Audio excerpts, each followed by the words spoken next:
So I'm joined now by Clive Holmes, Emeritus Fellow of LMH and expert on the Civil War and the following period of kingless government.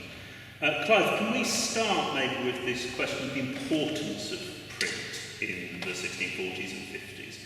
I mean, what overall do you see the significance of the development of print in this period as being? The significance is huge. I mean, it's almost unimaginable the form that the war takes without the presence of print and the discussions which are most obviously available in a printed form in this period.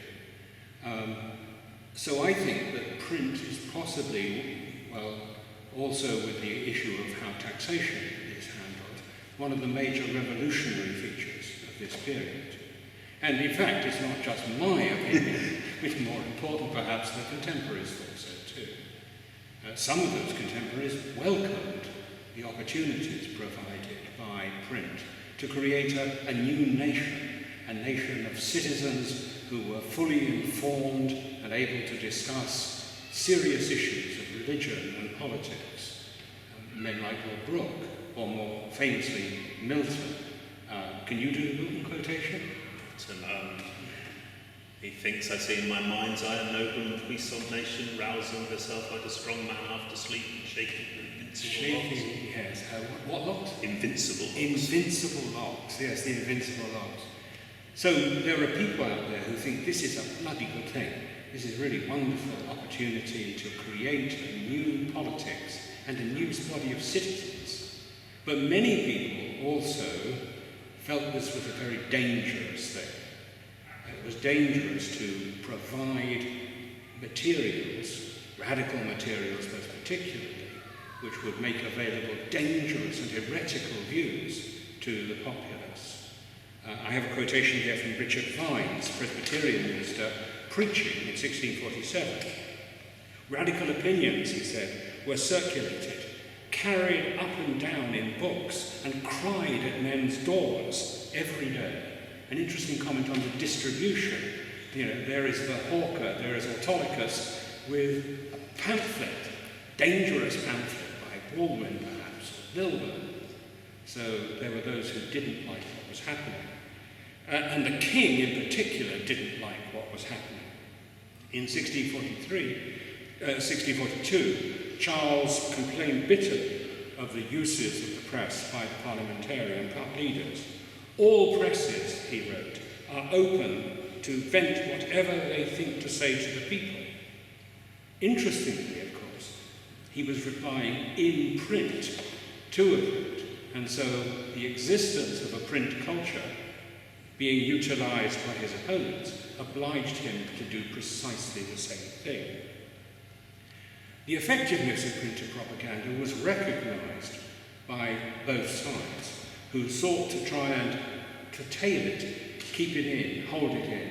They made some effort, particularly after 1648, when the Civil War is over and the Republic is in place. From that point onwards, you could censor materials far more effectively, and you could destroy the presses, the printing presses, which were easily movable but nonetheless easily destructible also. So everyone sort of recognised the importance of print in this period. I mean, your recounting of Charles I's response, I think, points, doesn't it, in a way, to the paradox we have to deal with, which is that a whole series of radical voices are unleashed in print, and in many ways historians have been very taken with those voices. But actually, of course, the responses and the more authoritarian responses to them are also expressed in print. And the documents we have in this collection are, for the most part, official documents. They're parliamentary proclamations. They are the King's own declarations. So what's the significance of those kind of texts in this period? Again, it's interesting to see why they are in circulation. Why are they printed by the King and by Parliament? Basically, they take the form of the traditional ways in which the King had informed his people. The King had informed his people through proclamations and declarations, through statutes, which were emanated from the King because he was part of the statute-making process. Now in the Civil War, information is also involved with the process of defence of ideas and of argument. So no longer do we have a solid voice of authority speaking in print. We have voices that could be viewed as at least controversial, if not dangerous, in the case of this kind of official material. So the King and Parliament begin in 1642 an exchange of shots, as it were, across the political field in paper bullets, as Lilburn described them. Let's look at a couple of examples of these paper bullets. The first is a declaration by Parliament issued in June 1642, specifically to the Sheriff of Essex, but obviously of wider significance and provenance. And what the King has said is that the Sheriff of Essex must not mess around with the militia as Parliament has ordered him to. Parliament responds with an extraordinary statement which is actually very reminiscent of some recent discussions about Brexit and the authority of Parliament there. They argue quite specifically that the constitution and policy of this kingdom, by the constitution and policy of this kingdom, the King cannot, by proclamation, declare the law contrary to the constitution of any of the courts, and particularly of the High Court of Parliament. So the King cannot legislate, cannot dissolve Parliament, if that was the issue, by his own authority. So there we see an extraordinary exchange in which the Sheriff of Essex, who is frankly a parliamentarian and deeply complicit with what's going on, the Sheriff of Essex is ordered not to observe the King's direct command. The second document comes from November 1643, and here the King is complaining that Parliament, this is a nice one in the sense of being obliged to answer what Parliament is doing in print. Parliament is holding days of humiliation, days of fasting, days of preaching to seek God's blessing on the kingdom. Well, that's what they're pretending to do. What the King says they are doing is something somewhat different. Seditious lectures to stir up and continue the rebellion raised against us. Accordingly, Charles orders that there shall be fasts and days of humiliation, but on his terms and according to the prayers which his divines have written for the occasion. And so, in a sense, he is trying to trump the days of humiliation of the parliamentarians with days of humiliation on his own. And we get a sense here of the violence and danger of this period. The man who brought this proclamation from the King, with its massive royal coat of royal arms, was arrested, tried, and hung as a spy. He was just carrying the King's will. This was now dangerous stuff. There's censorship for you. Dangerous times, and these uses of print. And of course, I suppose the life which does end up endangered and ended, partly, obviously as a result of military might, but also as a result of a gradual kind of diminishing of belief in His Majesty as Charles I. But these uses of print continued, don't they, after the execution of Charles, and with the Rump Parliament and then with Barebones Parliament. I mean, briefly, could you just maybe say something about the nature of those parliaments? Well, they're hopelessly illegal by any standard except their own. Shall I swiftly sketch in the history of the Rump, right? In the late summer and autumn of 1648, the majority in Parliament began yet another round of negotiations with the King, despite his obvious complicity in the Second Civil War, particularly in the invasion of the Scots army, which Cromwell had defeated at the Battle of Preston in August. The army, infuriated by Charles's repeated duplicities, sought to persuade Parliament to abandon these negotiations, and when they refused, the army staged a coup. This is called Pride's Purge, 41 Conservative MPs attempting to enter the Commons were arrested by a detachment, I think Mr. Cummings might like to have arrested by a detachment of military men headed by Colonel Pride. Other MPs were simply turned away. Responding to this exercise of military force, many other MPs simply ceased to attend Parliament. From that point, for about a year, no more than 70 MPs sat in the House of Commons, and often as few as 40, which were the number required by the rules of the Commons for a quorum. This is the rump. On the 1st of January, this body approved legislation for the trial of the King. This was rejected by the Lords, very few of whom remained in attendance in Parliament at Westminster. The Commons responded on the 4th of January by asserting their absolute sovereignty as representatives of the people. In legislative matters, this led them to declare that their enactments were, again, acts of Parliament. Traditionally, acts are approved by the King, by the Lords, and by the Commons. Now, because we are the representatives of the people, we are sovereign and we can issue acts, as they had not attempted to do during the Civil War itself. They had legislated by ordinance. Their first act is for the trial. The second act is here. This one.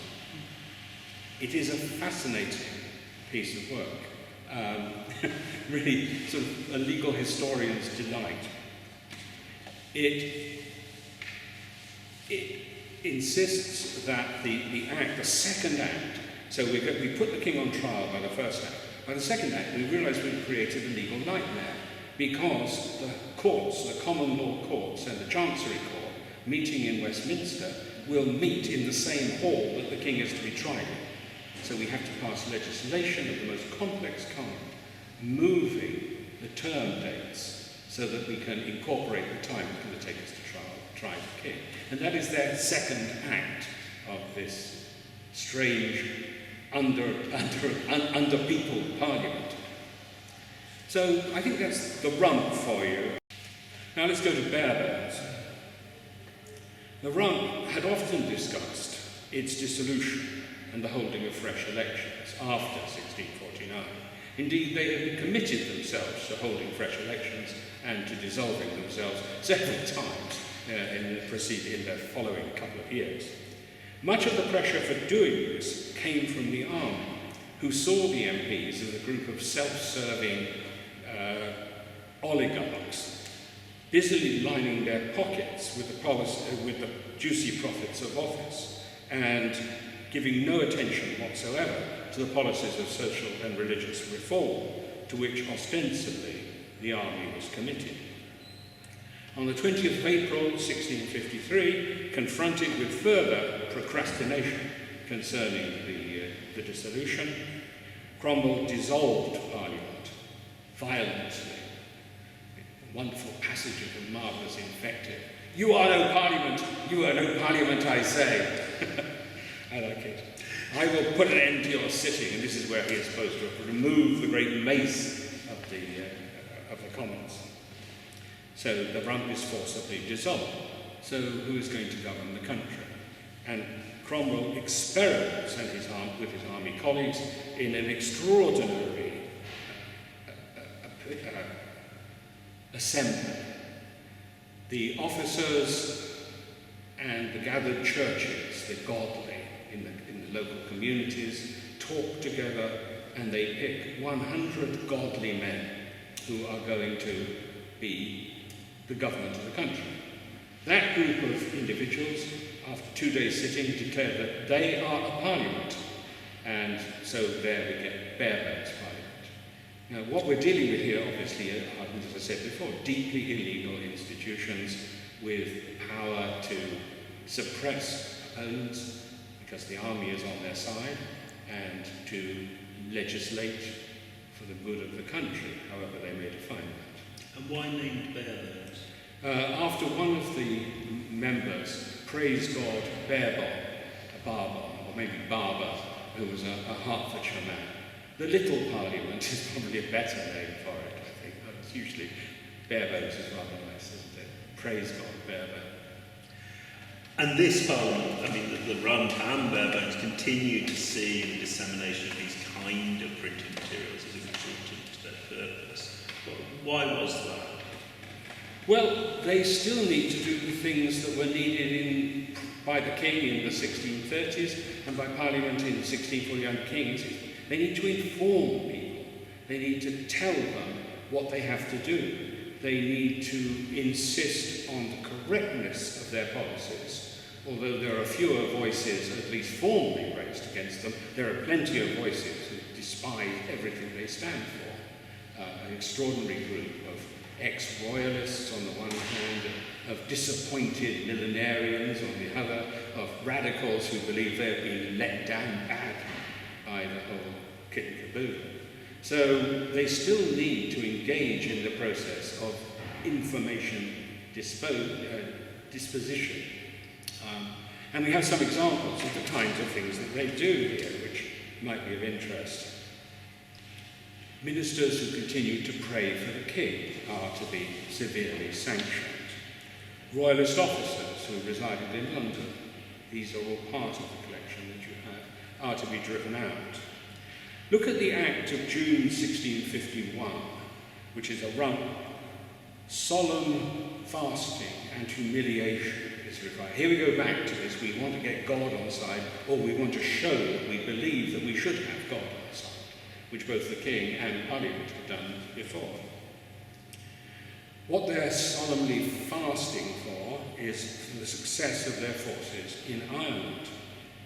It's also the case that on that day, they also passed not merely an act for fasting and humiliation for the forces in Ireland, but the act abolishing the office of king. They are now formally a republic, absolutely a republic. They had been before, but now they have declared there will not be a king. So maybe they need some fasting and humiliation for that one too. It was also the day on which it was agreed that the army should launch a peremptory strike on Scotland. Note the coat of arms. Note the coat of arms of the new republic. There is obviously a good deal of semiotic interest in the way in which these guys portrayed themselves, not just in words, but in symbols, the new coinage, a new great seal, and a new coat of arms. Notice that the Barebones Parliament also uses the same coat of arms and also gives thanks, this time for victories at sea against the Dutch in 1653.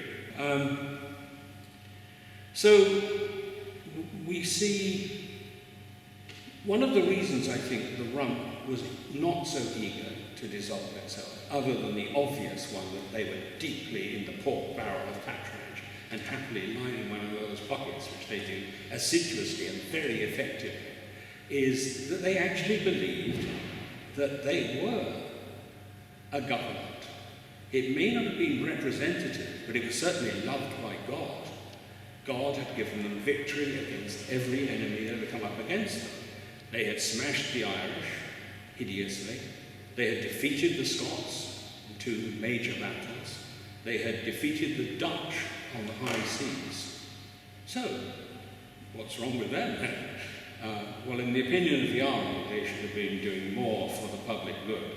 But Barebones Parliament didn't survive the divisions among the godly for long. And soon we are going to move to the protectorate of Oliver Cromwell, a third form of government, which also has some examples of its papers in your collection. Thank you very much, Clive.